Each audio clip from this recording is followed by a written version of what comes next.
Hey Steelers Nation, welcome back. I'm Joe Rockey here with the Pittsburgh Syndicate. Today we're going to be talking about the big news that's buzzing around the city right now. J.J. Watt coming in for a walkthrough with the Pittsburgh Steelers to see if he would be a good fit for the team. We're going to talk about if that's the case, what it would mean in terms of the Arizona Cardinals since he's not technically a free agent right now. All of the minutiae of all that, but before I get into the full episode, as I've mentioned many times, during the month of June, I want to reach out to as many of the players, organizations, and causes as possible. But I need contact people at these respective places. That goes a whole lot better than me just reaching out to a contact here thing on their website. So I ask if anyone in Steelers Nation has a direct contact to any of the players' charities or foundations or anything of that nature, please reach out to me. You'll see the link right up here for the contact button. That way I can go out and talk to these people and schedule them to be on the show because I think it'll be beneficial for everyone involved. Okay, now with that being said, let's jump into what J.J. Watt's situation is. What would he do for the field? Why are the Steelers considering this? All of this great stuff.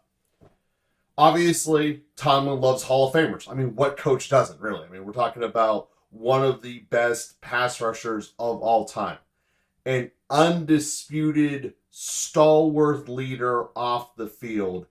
And to me, I think that is the most attractive element when we talk about why the Steelers want to bring in J.J. Watt. So keep in mind, he's going to be entering into his year 34 season, being 34 years old. And he's not going to be an every down player. His body has broken down in a way that Wolverine Cam Hayward did not. So we look at this compounded with what we saw on Hard Knocks, which gave us a little bit deeper view of the player. He had a medical situation that scared the hell out of him, took him out of the action for a little bit. And he also had the birth of his first child. So all that's going into play here with JJ, but he gets to play with his brother. And that's something that's always enticing as well. So what we get from Watt, again, just from strictly reading reports and watching him on the way he was presented on Hard Knocks, was he's an anchor when everything is falling apart. The basic definition of pure and utter leadership to be able to take a team that's imploding, which the Arizona Cardinals were, but do it with at least a little bit of grace and to move it forward. We saw how he's willing to teach and improve people's techniques in forgotten causes. And in that regards, that's very much the Steelers' way. Teaching people, making it a family environment, and helping people, even if they're not going to be part of your life or the long-run solution of the team, that is the Steelers' way. And Watt has dripped with that. Obviously, his brother does. His brother's the face of the defense. But JJ drips with that. And obviously, the Steelers credit TJ Watt's opinion a great deal. The more that we've heard about the Herbig signing, the fact that he worked out with TJ and got a stamp of approval was a big deal to Tomlin. It was brought up in multiple different reports. And things like that don't tend to do in passing. Tomlin really does like to compliment players that are doing well off the field and keeping them in shape. And TJ looks like a glowing, stunning example of that. So when we're looking at what J.J. Watt, if he were put upon this roster, what would he give the Pittsburgh Steelers right now?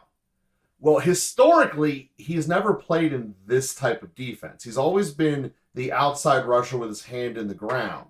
So it would be a little bit of an adjustment as far as where is he going to play. Because TJ Watt is not losing his spot to big brother JJ Watt. That's a given. The question then becomes, where do we want to put him? Is he going to be a rotational third, fourth outside rusher? Is it going to be JJ Watt and Herbig coming in to back up either Highsmith or TJ when it's all said and done? Or is JJ going to try to slide into the inside, given the fact that, he does have some size? It's not like he's insignificant.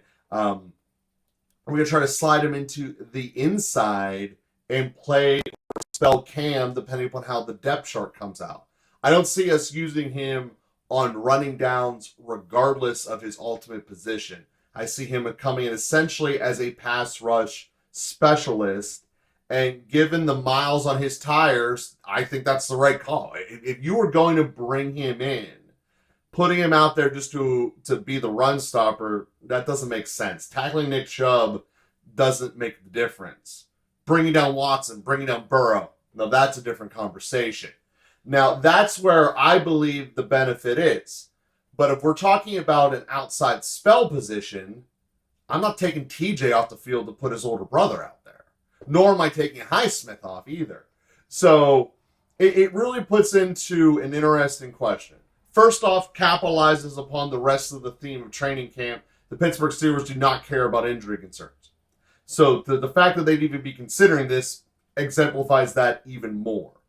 And part of the visit certainly is going to be, where would he feel comfortable in playing, and are the Steelers comfortable putting him there? Remember, there hasn't even been contract exchange or anything like that. This is just looking around, seeing if it could be a good fit, and then a little bit of speculation about what it would be. But if I'm looking at this from scheming a defense, J.J. Watt, to me, I would be more interested in having him play on one of the two interior guys, even if it's more of a split front. So we're talking situations when it's 3rd and long and you're moving your outside or your interior defensive lineman to be outside gaps responsibility, which means that neither one of them are going to be over the center or the guards. Your two tackles are going to be far up to the outside, and then your far edge rushers are outside there, creating a great pinch. Obviously, you don't do this against the running quarterbacks because they would come right up the middle on you on a wide receiver screen, or a quarterback run right up the middle. It does take the wide receiver screens out of the game because then you just have Watt swatting them, which he's so good at. And what we would see there is a great possibility. Going to everything I was talking about with Benton doing stunts before, that's one of the things that are going to be evaluated with Watt if he does come in. Is he capable of bringing the stunt game? Is he down to just a pass rush that is only a bull rush? I, watching him last year, believe he's got a lot more than that left, but that was last year and this is now. So you got to keep all of these things in perspective. Where we are now, because when we're looking at a 34-year-old, this isn't about potential. This is just what's in the tank, what are we doing? And when we look at the possibility here, it's never a bad thing to put in a proven pass rusher who is successful, especially one who has great attitude and is willing to teach. This is not like a couple years ago when the Steelers brought in the edge rusher who ended up quitting midway through the year and ended up being a Patriot. This is not that at all. If Watt comes, it's going to be with full disclosure of how it's going to work out. You know, it's not going to be a destructive end of a relationship the way that it was when Harrison came back from the twilight of his career, because I think that's probably an apt example here. You know, Tomlin learned a lot through that. And if you ever watched James Harrison's A Football Life on the NFL Network, you see Tomlin actually admit that he did it wrong, the way that he treated Harrison at the end there. And I think that the level of communication, how to deal with an exemplary player coming back into the Steelers uniform, and this like coming into the Steelers uniform, I think that you know, there's a lot of growth that will go there, and it'll be fantastic. But before we get into all that, there's also another major hurdle that needs to be addressed that will have to happen if it hasn't already happened, which is the Cardinals have to give their blessing to this. And the reason this is significant and not just a made-up issue is that the Miami Dolphins did not have a first-round draft pick this year because they did not follow the specific rules of talking to a player who is under contract. In the Miami Dolphins case, it was talking to the retired Thomas Brady. In the Steelers case, obviously, it's JJ. What needs to be required is that permission needs to be granted from the prior team. In the same way it is whenever you were talking to a coach who's under contract that you're looking to hire. Obviously, Tampa Bay did not grant that permission to Miami, And the penalty was a loss of a first-round draft pick. That's why Joey Porter was 32 overall instead of 33 overall. So, obviously, before J.J. Watt walks onto a Steelers facility, that communication will have taken place, and the Cardinals will be okay with it.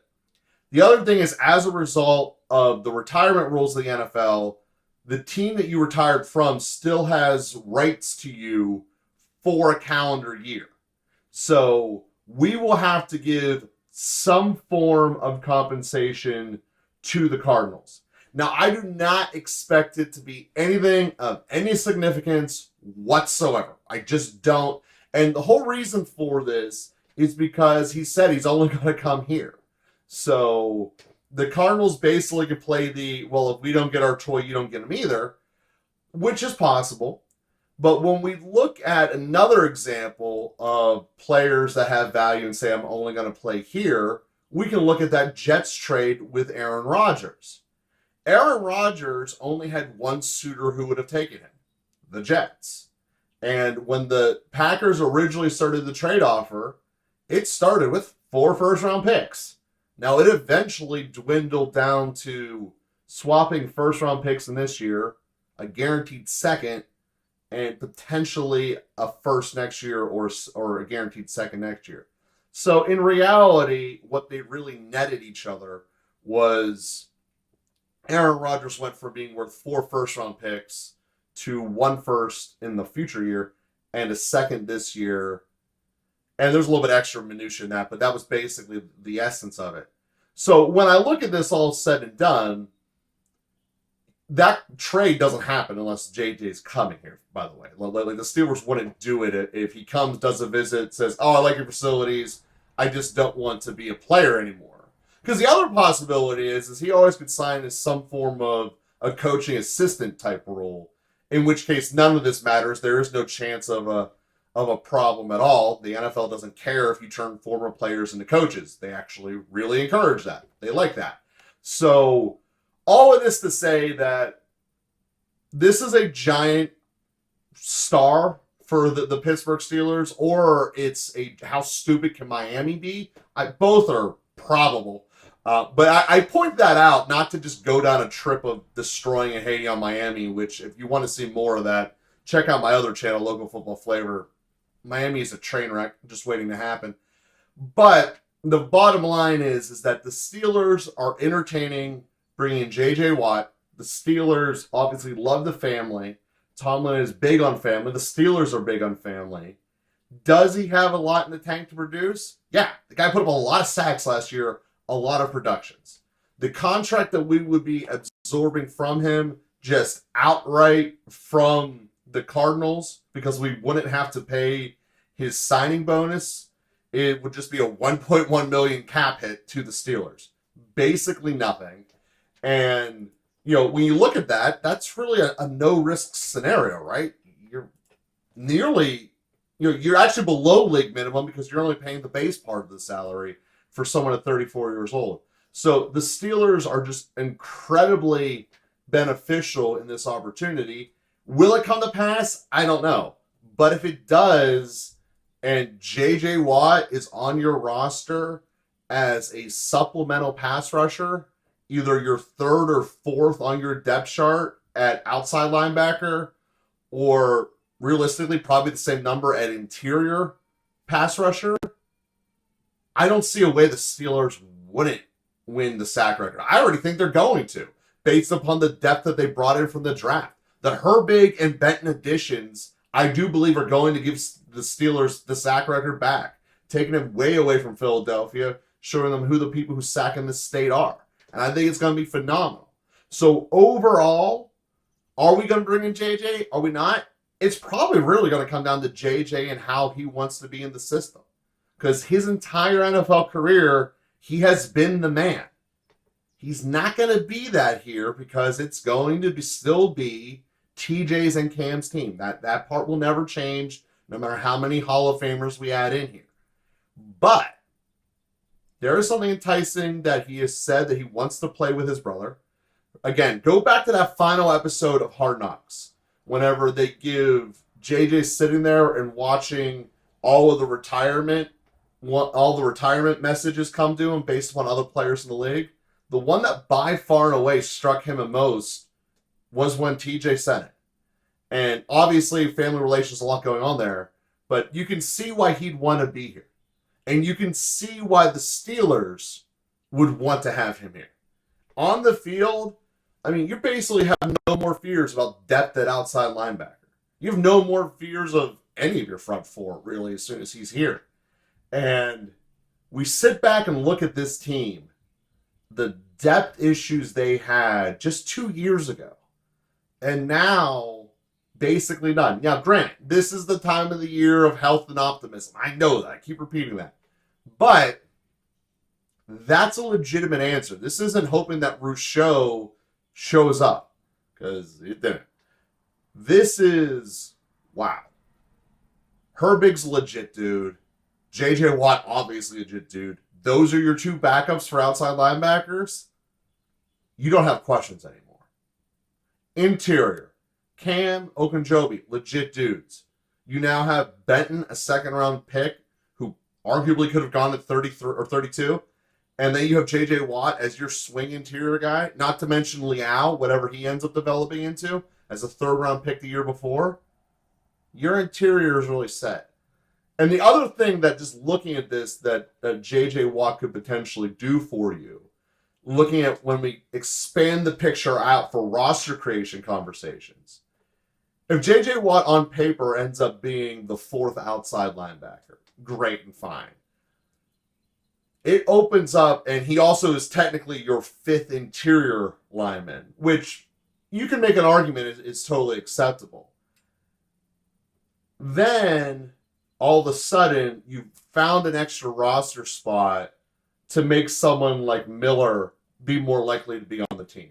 Because the wide receiver room is getting tight.